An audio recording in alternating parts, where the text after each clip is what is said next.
Hello, welcome all. আমি রোহিত। আগের দিন আমরা ক্লাস 9-এর সায়েন্সের এনসিইআরটি চ্যাপ্টার 1-এর characteristics of particles of matter পর্যন্ত আলোচনা করেছিলাম। একবার যদি ভেবে নেওয়া হয় বোঝা যাবে যে ক্যারেক্টারিস্টিক্স অফ ম্যাটারের আমরা দুটো পয়েন্ট জেনেছিলাম। একটা হচ্ছে particles of matter have space between them, অর্থাৎ প্রত্যেকটা ম্যাটারের মধ্যে যে পার্টিকেলগুলো আছে তাদের মধ্যেকার নির্দিষ্ট কিছু স্পেস থাকে। 2 নম্বর জেনেছিলাম পার্টিকেল অফ ম্যাটার আর কন্টিনিউয়াসলি মুভিং, অর্থাৎ ম্যাটারের মধ্যে যে পার্টিকেলসগুলো থাকে সেগুলো কন্টিনিউয়াসলি মুভ করে। 3 নম্বর হচ্ছে particles of matter attract each other, অর্থাৎ ম্যাটারের মধ্যে থাকা পার্টিকেলগুলো একে অপরকে অ্যাট্রাক্ট করে। আমরা অ্যাক্টিভিটি 1.6-এর মাধ্যমে কিছু বেসিক কনসেপ্ট বোঝার চেষ্টা করব।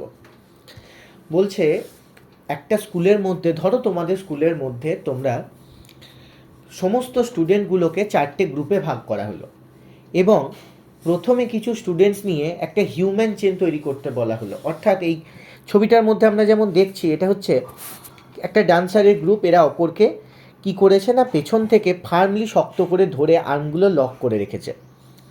এটা গেল ফার্স্ট গ্রুপ, এরকমভাবে একটা চেন তৈরি করলো। সেকেন্ড গ্রুপ কি করলো, should hold hands to form a human chain, একে অপরের শুধু হাতটা ধরলো। এবং 3 নম্বর গ্রুপ কি করলো, একে অপরের সাথে চেন তৈরি করলো শুধুমাত্র তাদের আঙুল দিয়ে একে অপরকে টাচ করার মাধ্যমে। এভাবে 3টে গ্রুপ, স্টুডেন্টদের 3টে গ্রুপ এরকম হিউম্যান চেন তৈরি করলো। এবং 4 নম্বর যে গ্রুপটা ছিল তাদের বলা হলো দৌড়ে এসে হিউম্যান চেনগুলোকে ব্রেক ইন্টু স্মল পিসেস, অর্থাৎ ছোটো ছোটো পিসে ভাঙার জন্য। তাহলে কি হলো, যে চতুর্থ নম্বর স্টুডেন্টদের গ্রুপ এলো, তারা কোন চেনটাকে ভাঙতে খুব তাড়াতাড়ি ভেঙে ফেলতে পারবে এবং কেন? তাহলে তারা কোন চেনটাকে ভেঙে ফেলতে পারবে না, যে চেনটা শুধুমাত্র ফিঙ্গার টিপ দিয়ে অর্থাৎ আঙুল দিয়ে টাচ করার মাধ্যমে যে হিউম্যান চেনটা তৈরি হয়েছিল। এটা কেন হলো দেখো, if we consider each student as a particle of matter, then in which group the particles held each other with the maximum force. আমরা যদি প্রত্যেকটা স্টুডেন্টকে ম্যাটারের পার্টিকেল হিসাবে কল্পনা করি তাহলে দেখতে পাবো এই যে 3টে গ্রুপ তৈরি করেছিলাম হিউম্যান চেনের, কোনখানের মধ্যে পার্টিকেলগুলো একে অপরের সাথে খুব টাইটলি প্যাক ছিল না, প্রথমে যে ডান্সারদের মতো যে স্টুডেন্টের গ্রুপ তৈরি করেছিল সেখানে, কারণ এখানে তারা হাতগুলোকে খুব ফার্মলি ধরেছিল।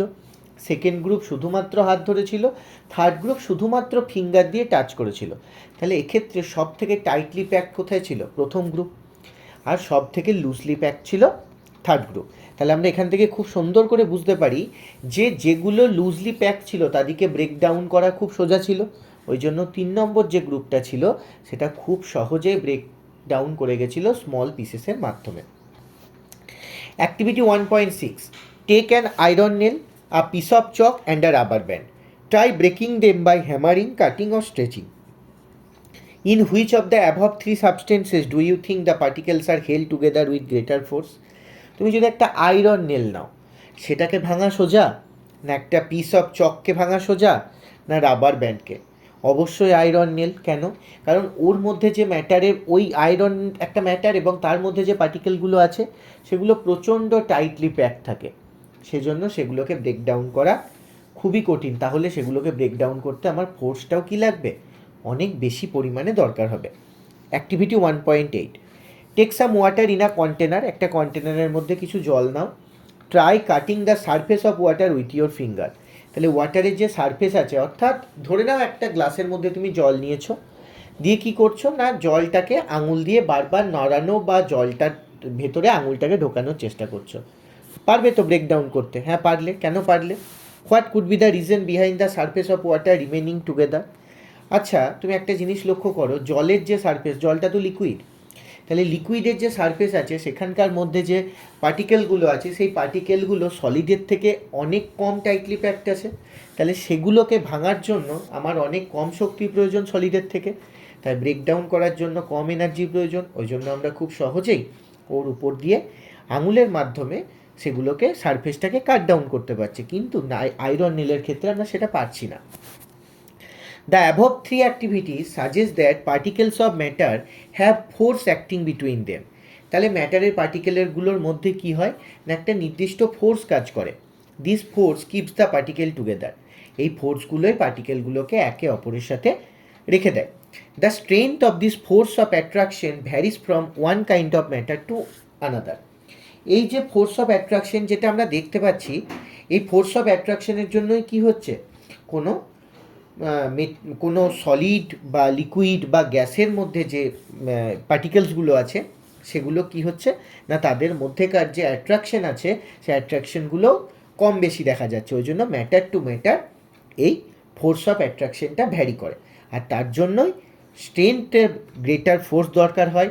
যেগুলো স্ট্রংলি প্যাকড আছে পার্টিকেলগুলো, যেগুলোর মধ্যে ফোর্স অফ অ্যাট্রাকশন কম আছে, সেগুলোতে কম ফোর্সের দরকার হয় ব্রেকডাউনের জন্য।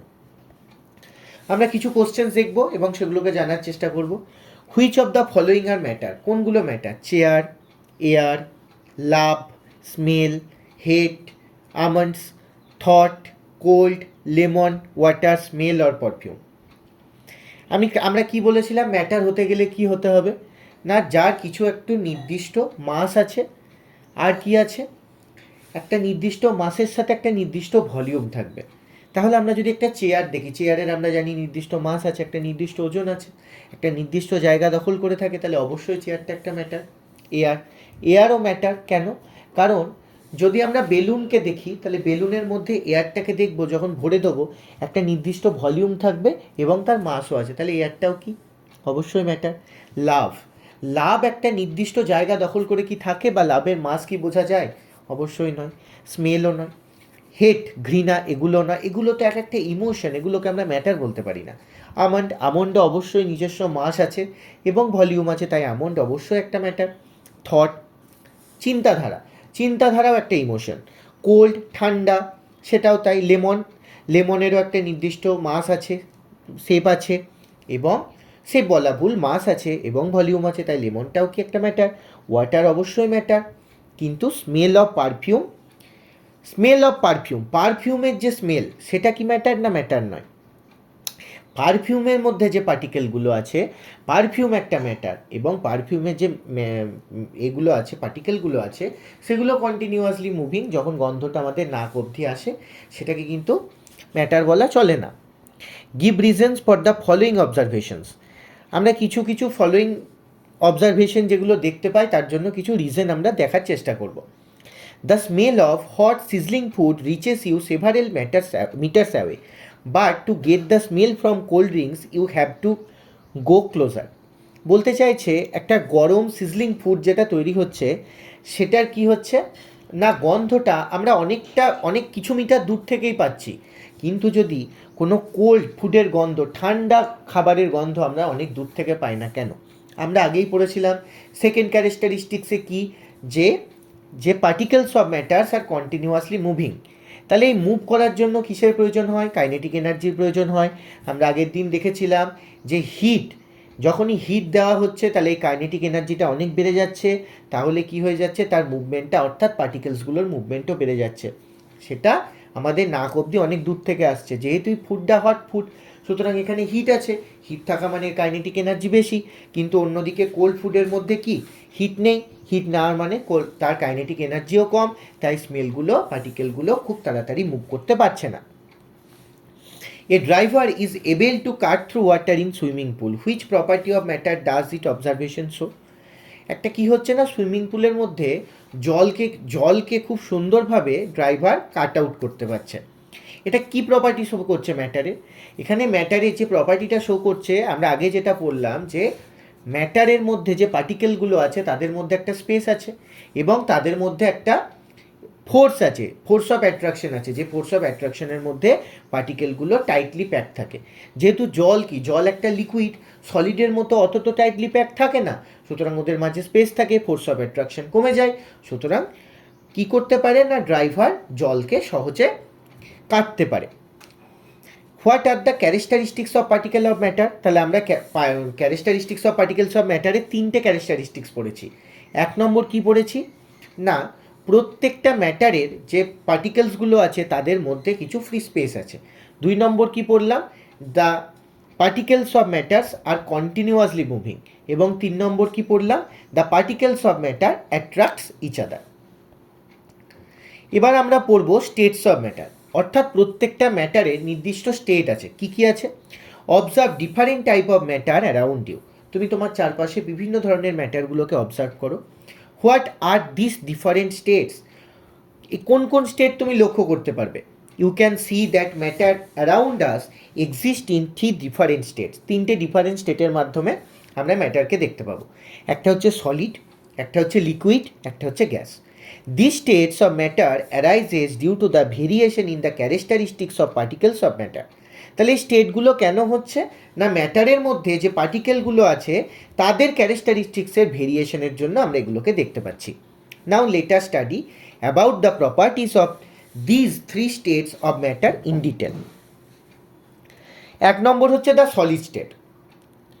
Activity 1.9, collect the following articles: a pen, a book, a needle, a piece of wooden stick. Sketch the shape of the above particles in your notebook by moving a pencil around them.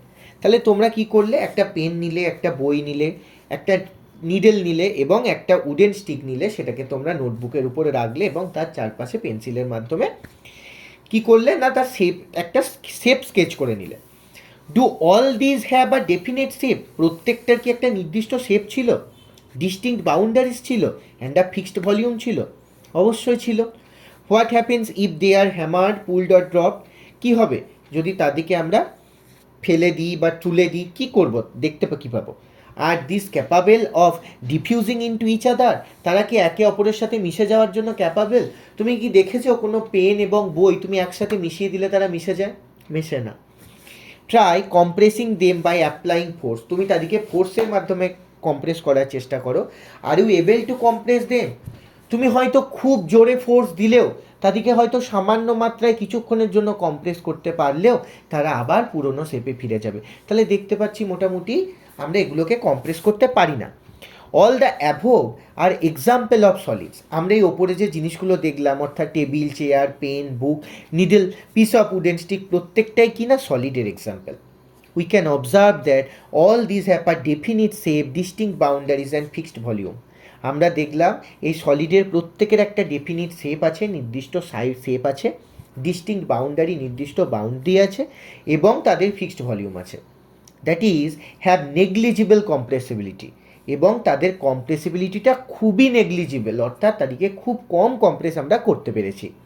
Solids have a tendency to maintain there shape when subjected to outside force. তাহলে যখন আমরা বাইরে থেকে কোনো force apply করব, দেখতে পাবো সলিডের সবসময় একটা টেন্ডেন্সি থাকবে তাদের শেপটাকে মেনটেন করার জন্য। Solids may break under force but it's difficult to change their shape.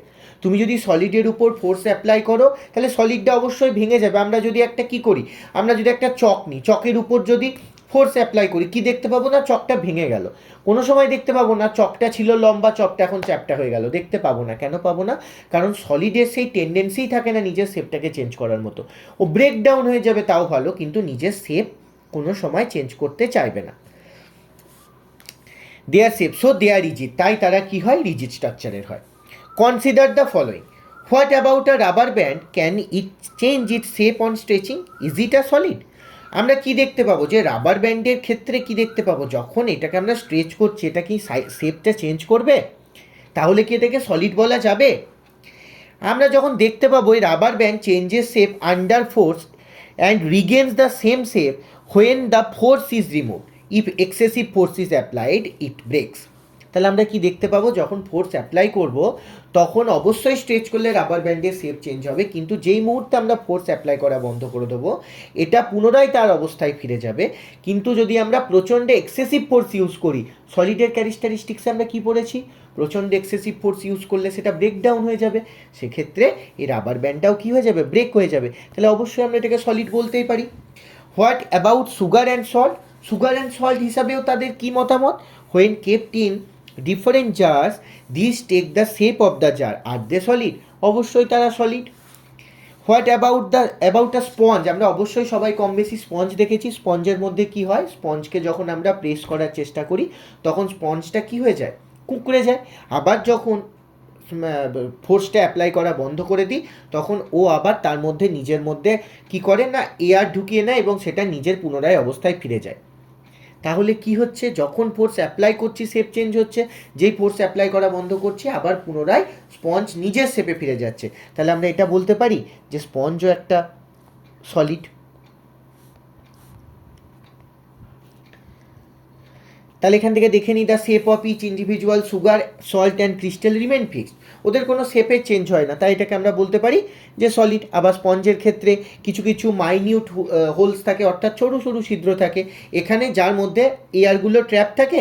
যখন আমরা প্রেস করছি অর্থাৎ ফোর্স অ্যাপ্লাই করছি তখন সেই এয়ারটা বাইরে বেরিয়ে আসছে, আবার যখন ফোর্সটা তুলে নিচ্ছি তখন কি হচ্ছে না, এয়ারটা ভেতরে ঢুকে যাচ্ছে। তাহলে এটাকেও আমরা সলিড বলে অবশ্যই কল্পনা করতে পারি। তারপরে আসছি দ্য লিকুইড স্টেট।